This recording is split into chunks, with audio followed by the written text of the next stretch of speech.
Hi పిల్లలు, story చెప్పుకుందామా? ఒకసారి శ్రీకృష్ణదేవరాయల సభకు పక్క రాజ్యానికి చెందిన ఒక పండితుడు వచ్చాడనమాట. పండితుడు ఏం చేశాడంటే రాయల వారికి నమస్కరించి, దేవా, నేను చాలా తెలివైన వాణ్ణి, ధార్మిక సాహిత్య గ్రంథాలన్నీ కంఠస్థం చేశాను. మీ సభలో ఉన్నవారు ఒక్కరైనా నన్ను ఏ విషయంలోనైనా ఓడిస్తే నా జీవితకాలం మీకు బానిసగా ఉండిపోతాను.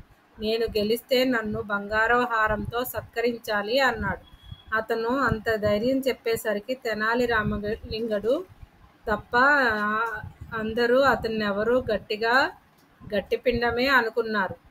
తెనాలి రామకృష్ణుడు ఒక్కడు తప్ప మిగతా వాళ్ళందరూ వీడెవడో గట్టివాడే అనుకున్నారు. అప్పుడు శ్రీకృష్ణదేవరాయలు రామలింగాన్ని పిలిచి, ఈ సమస్య నుంచి గట్టెక్కిచ్చే బాధ్యత నీదే అన్నాడు. మీరేం కంగారు పడకండి దేవా, నేనున్నాను కదా అని బదిలిచ్చాడు రామలింగుడు. ఇక ఆ పండితుడి వైపు తిరిగి, మీరన్నట్లే మీతో పోటీకి వస్తాం. అందులో మీరు గెలిస్తే అడిగిన దానికంటే ఎక్కువ విలువైన బహుమతే ఇస్తాం అన్నాడు. సరే అయితే ముందు మీరొక ప్రశ్న అడగండి, సమాధానం చెప్తా అన్నాడు పండితుడు.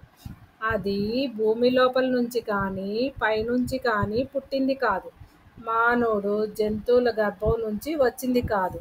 అలాంటి వాటితో తయారైన దాన్ని మీకు బహుమతిగా అందజేస్తా, అదేంటో చెప్పండి చాలు అన్నాడు రామలింగుడు. ఎంత ఆలోచించినా అసలు ఆ వస్తువేంటో పండితుడికి తెలియలేదు. ఆలోచించి ఓడిపోయాను అని చెప్పి అక్కడ నుంచి వెళ్ళిపోయాడు. ఆ తర్వాత ఇంతకీ ఆ వస్తువేంటో చెప్పలేదు రామలింగ అని అడిగాడు రామదేవరాయలు. ఏమి లేదు దేవా, ముత్యాల హారం అన్నాడు రామలింగుడు. సమయస్ఫూర్తితో ప్రవర్తించి గెలిచిన రామలింగాన్ని మెచ్చుకొని మెడలో మంచి ముత్యాల హారం వేశాడు రామలింగుడు. Thank you friends.